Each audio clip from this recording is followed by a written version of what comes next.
What's good, y'all? Welcome to my review for this week's episode of Diamond is Unbreakable. Oh my god, this episode was fucking amazing, man. The stuff with Rohan. Oh my god, that had been like my favorite part in the entire fucking episode. But we will get to that, to the hilariousness about that stuff when we get to that. So, without further ado, guys, let's just jump right into this review. So we start this episode off with Rohan. Also, guys, if you hear like a fan, then that's because I got a fan right in front of me blowing everything because it's so fucking hot in here. It's summertime. AC ain't working. We need to fix. We have a swamp clue in case you guys were wondering. And so my dad's tells us some other stuff he has to fix around before we can actually get some AC up in here. So yeah, I have this fan blowing on me. It's hot as balls. So if you hear anything else, that's what. It's a fan. I'm fucking dying in here, but I digress. Start this episode off with Rohan. He's just we got this dude at the door. We don't know who he is. He's like, "Oh, excuse me, sir. I'm the architect you spoke with." And he's like, "Oh yeah, that's right." And he's like, "Hey, I'm here for the renovations about the fire from the fire." And I was like, "Oh yes, that's right. I did call him in. Yes." So then he so he opens the door. He says, "Heaven's door." Apologies for the forceful greed, but one can't be careful. One can't be too careful. And so he searches the dude's pages. Found the dude's name is like Kishibe or something. Of course, he is the architect. Well, now you hear like little notes in like his page where it says like, "Yeah, Rohan Kishibe, the man must be low. So let me see if I can charge a little extra, just a little extra, and hope you buy." So he wants to get a little more extra moolah out of our man, Rohan. Excuse me. So he's like, okay. And then we find out this man's quirk. Not like in Hiroaka, like he has a power, but like a legit quirk. Like one thing that makes him unique, I guess you could say. But I'd say it's more weird than anything else. It's that the man, he doesn't like people to look at his back. Now, why is this, you may ask? Fuck if I know. They do like, "Oh, it's not like I have a tattoo or anything or it's just I just don't like people looking at my back. I can't get a girlfriend. What will I do?" That's like legit what he said in his pages. And he's like, "Well, everybody has their weird fears and phobias. But he seems harmless enough to make sure to keep us. That Rohan brat was the same thing. A little thing like I will not attack Rohan Kishibe should suffice for now." Put this page back together. He's like, "Oh, what happened?" He's like, "Oh, nothing, sir. Come on, please, come in." So Rohan walks in. The dude's still sitting there by that little pillar. I like the show. When he gets thrown back into the pillar, you still can't see his back from the pillar. It's still kind of blocking it. Alright, so I see you over there, David Productions. And that stuff with the back, man. Jesus Christ. There was this one part at the end of the episode that I was legit fucking dying over, but I will get to that part when we get to that part. That was probably like the highlight of the episode for me, but we'll get to that when we get to that. So anyway, so it's like, "Well, come on." He's like, "Oh no, sir, you please go ahead. I'll be right behind you." And then next time we see it, the dude is legit making sure Rohan can see that. First off, he kind of leaves that little pillar area, goes through, I'm assuming where the door is, and then slithers inside the front door, back up against the door, completely like a snake, and closes it shut, and then is back to say, "But you can't see the man's back." I am dead fucking serious with this. My fucking god. What the hell is going on, man? That legit had me dying. I was like, what the fuck? What are you, a snake? So anyway. We head back to Josuke. They're still dealing with, what's his name? I'm gonna call him Leprechaun, because that's what he looks like to me. They're still dealing with Mr. Leprechaun. And then of course you got, Shit, what's the alien's name again? Nikitaka. Nikitaka, that was the name. Be like, Nikitaka is still hanging up on there, and the dude's like, well, I will take my leave, thank you very much. And of course, Josuke wants to get in there. Nikitaka says, no, don't. The only reason you're in this mess is because of me. I'll stay here. It's like I'm a spaceship, yada, yada, yada, yada. Typical shonen shit we are all known for. About like, no, leave me. This is what is best. Of course, the MC never listens. So he takes that cut wire from Mr. Leprechaun cut off. Grab it. He's now back into the tower, and the fight suits. So we get like I like the little color swap there. Like, I thought, can someone explain why JoJo always has a color swap with their fights? Like, why is that? Why do they always switch colors? I never understood that about JoJo. Is that just some stylistic choice from Araki or David Productions, or is that some? Now, I know in the manga, or at least in the hardcovers that Viz has been releasing lately for all the different parts, they have been, there's parts of it where it's colored, but it's only with like one color, not full-fledged color pages. So I guess maybe it's the thing within the manga or something. I don't fucking know. But whatever the case may be, colors are swapping, so you know shit's on the fan. Josuke's dodging. He's trying to punch this dude. The dude's always dodging it. He's like Daredevil, where he knows his place on the back of his hand, and he can move and maneuver it like it's nothing. And so like I said, Josuke's struggling. We also find out the dude carved in.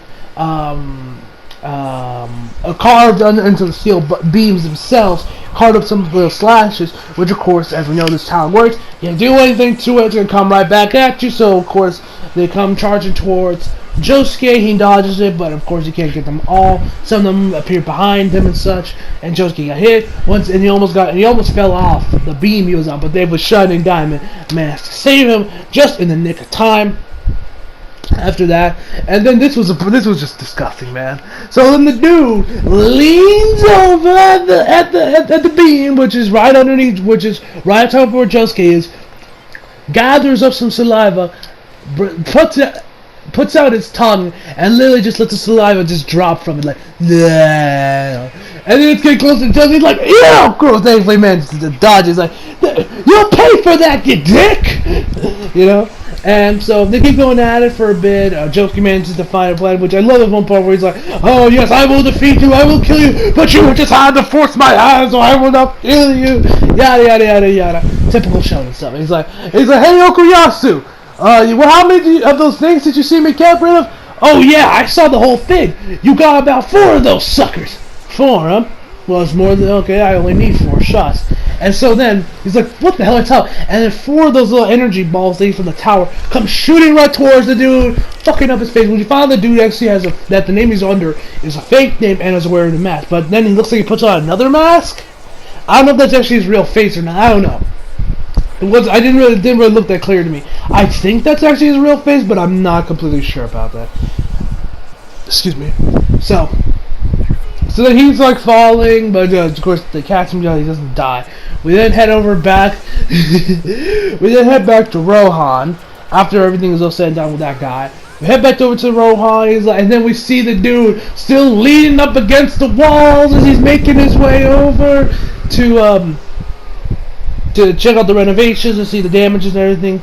And then when he gets to his room, he's like, oh my, it'll be 80,000 yen for just this door alone. It's Victorian era and everything. He looks over and sees that, and he's like, well, yes, it was right about his back, about him not wanting people to see his back.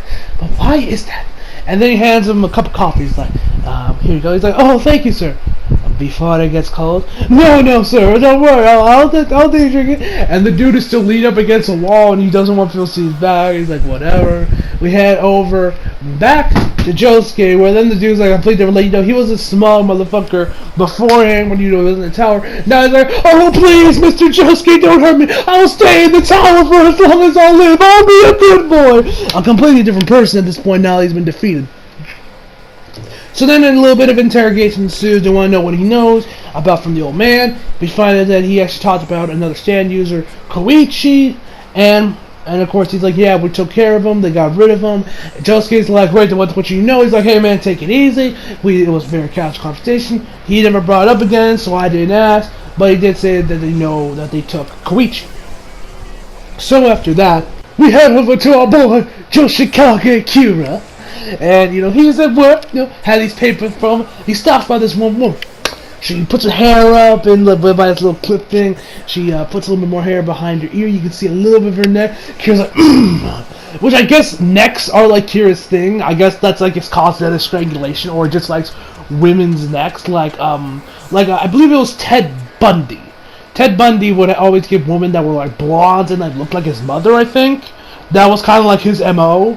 So I guess necks. So I guess good-looking necks are Kira's MO. I think. Don't quote me on that. I'm not an expert on serial killers. Anyway. So after that, we head over back.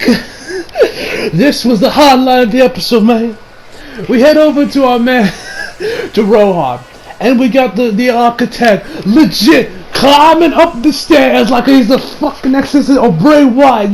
He's up on his all four. He's like, his back is leaning up against the stairs as he's climbing up like the exorcist or Bray Wyatt. There's a fire in me that only grows stronger as my cock rises when I see JoJo's fat ass shaking in front of me, man. There's a fire in my cock, man. JoJo's fat ass, man.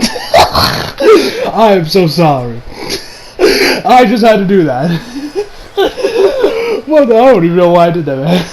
Anyway, shout out to any of y'all who got that reference. JoJo's fat ass, man. Oh man, seriously, if you know that reference, you have great taste in WrestleTubers. But for y'all that don't know, I'll give you a hint. He's a goon from New York. That's all I'll say. Anyway, Rohan is obviously bewildered by this display. He's like, I have to see it. How could I not with such display? And so he then figures out the way to trick. So the other dude, once he finally gets up the stairs, he crawls over to like the wall and then goes right back over with his boy. The league against the wall. He's like, and Rohan's like, oh man, my back's really itching, man. I guess it would be rude of me to ask a perfect stranger who I just met to scratch it for me. He's like, oh well, I can help. So then he comes over. Rohan like strategically puts his neck up as high as he can and has his eye angled in a way to like look right at his back, ish. And so we see him walk over, but once he hits the rung, boom, we head over back to Josuke. He is over there. You got Rohan, not Rohan. You got Nigitaka. He's still at the water. He's still at the tower with the other dude. He's cooking some fish.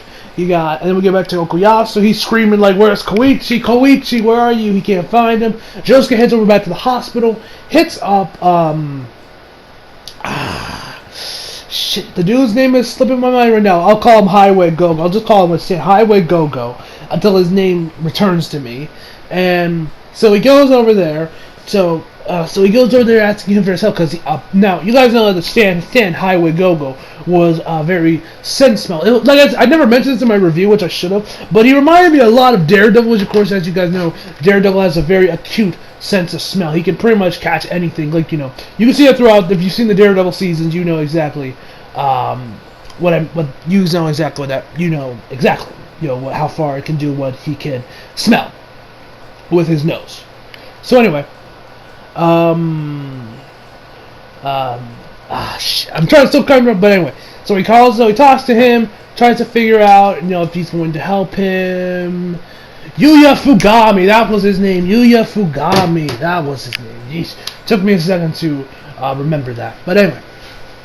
So he calls up Yuya, he's going to help him. He's like, why should I, man? You put me back in this hospital bed last time and everything. But he's like, hey, man, if you help me out, I'll fix your injuries. And he's like, and it's like, nah, man, fuck you. I won't help you with this, my pride, man. He's like, okay. And then he just leaves. So then after, he's like, wait, man, let me time to bargain. Josuke keeps quiet. He's like, all right, fine, have it your way. I'll do it. Okay? But man, I don't know how, but my fangirls, they ain't doing so much. I don't know how much longer they're gonna see. I can't touch them, I can't be with them like I should be in this hospital bed, yada. The man's just going on and on about how he needs to get out of here and his injuries. And it's like, all right, stop whining. I already fixed it for you. He's like, oh, okay. So then he like switches over to some clothes that he I guess had underneath his hospital clothes because he's like fully clothed. He's looking in the mirror, being like, "Yes, I'm like one of Michelangelo's sculptures come to life. Although I notice my eyes are a little droopy. You can fix it." It's like, "Count your blessings, douche." She's like, "Okay." And then after that, he starts sniffing around, which that explains why he's a kid. Why his sense of smell was so good when I first saw him. I was like, "Bro, well, how could you smell who's on their period and this odor apparently that comes off when you have adrenaline and everything?" But we know that the dude has an acute sense of smell, like Daredevil. Maybe not completely like Matt Murdock, but it's a damn good. It probably rivals some dogs. Anyway, even says, "I'm not as good as a hunting dog, but I can do pretty well."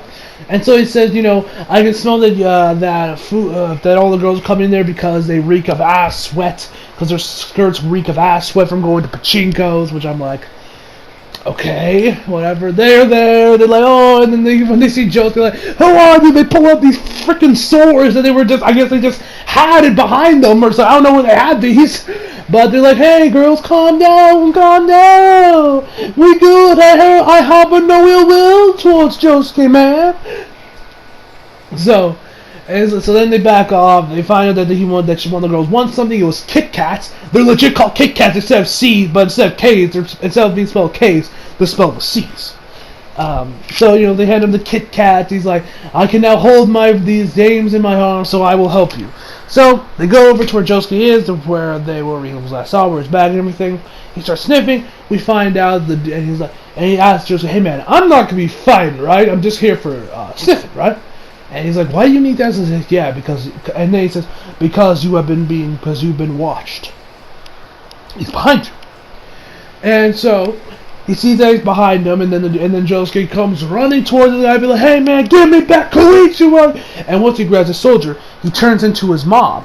And so he's holding his mom's arm. She's like, "What the? How this happened?" And I love how Yuya was like here in this part of the episode where he's like, "What the? I know Jotaro can set up time, but this is some weird timey-wimey bullshit." I thought that was actually kind of funny. Like, timey-wimey bullshit. I thought that was a funny line. Anyway, and so we got this new dude, and I gotta say, I love his English voice. He's like, "The body is ruthless with fear, complete with fear." I mean, I'm not doing a very good impression of it, but his voice is not. I need to check who's voicing this guy, and I'm definitely gonna be following him on Twitter, because the dude, man, that man was like really cool. I really dug his English voice. Anyway, so they oh yeah. So then he's like looking around trying to find him. He says, and then Yuya's like, "Wait, his scent is still here." And then we get a little bit of background on how he managed to kidnap his mom. So what happened was, so when as we saw last week with his mom, she was there. She's like, "Oh man, sometimes Josuke pisses me off. Sometimes," and she's eating like the little like bread or snack, whatever she was eating. And then next to him is some coffee and something else. It looks like a handkerchief. She opens it up, unfolds it. It's actually your panties. Yeah. And what they did written in Sharpie, "This is your panties." And then it's like, "The body can be consumed with fear. You shouldn't hide it." And she's like, "What the? Who are you?" And that is her turn of fear. Whenever she's caught, when she is gripped with the unrelenting feeling of fear, she swallows her saliva. So she does a couple of times as it goes off about fear. Like, this man would be great friends with Scarecrow. They will have a very interesting conversation at Arkham. So anyway, so he's going on about fear. She ends up just start running, and then his stand. Also, one thing I forgot to mention, I noticed that the girls, Yuya's girls, they all three of them had a tattoo on them. Highway Star. Now, if I had to assume, that's probably the stand. That was probably the stand's original name in the subs in the manga was Highway Stand. But through legal shenanigans, it'll change to Highway Go-Go. That's at least what I'm assuming. If I'm right, tell me down below. If I'm wrong, tell me down below. Anyway, so and so then she's like running away, and we get like these weird optical illusion where there's multiple copies of her. Weird shit happens before his stand it's something. It's like kind of Mysterio, but where the thing hits her, and then they kind of get into like those weird weird drawings where there's like one person, but it's repeated over and over and over and again, and it's kind of like a puzzle piece, you know? It's kind of like a puzzle, they all fit together. It's kind of like that. So then he folds it over and over and over again, and then until I'm done, he's like, okay, I got him, I got Koichi, and we're done. So, we end the episode off where he's like, wait man, you've been keeping tabs on my mom this whole time. I need to know what's in this pocket. Is the sand possibly in this pocket? And, you know, he's not going to do it, so Josuke uses Shining Diamond, pulls it out, and he's like, wait, the scent's out of the pocket. Josuke, if I was you, you wouldn't open it. And right as he's about to open it completely, it ends with the whole to be continued. Boom, boom, boom, boom, you know, the whole to be continued. I was like, oh, you motherfuckers. I don't recall this being the Promised Neverland. Why you leave me off on a cliffhanger, man? SMH. Anyway, shake my head. Anyway, dang. So, overall, love this week's episode of JoJo. Super excited to see the next one, man. This is just good. I can't wait to see what's next. And I want to know what's on that damn dude's back on why he can't. I mean, he said he didn't have a scar or tattoo or anything. He just doesn't want people to see it. So, if I had to guess, it's probably a stand or something, man. But we'll have to wait and see. So anyway, guys, overall, I'll give this week's episode a 10 out of 10, guys. So hope y'all enjoyed the video. Leave a like if you did. Subscribe if you're new. Follow me on Instagram, Twitter, affiliate. Links down in the description box below. And as always, come back for more. See you guys next time.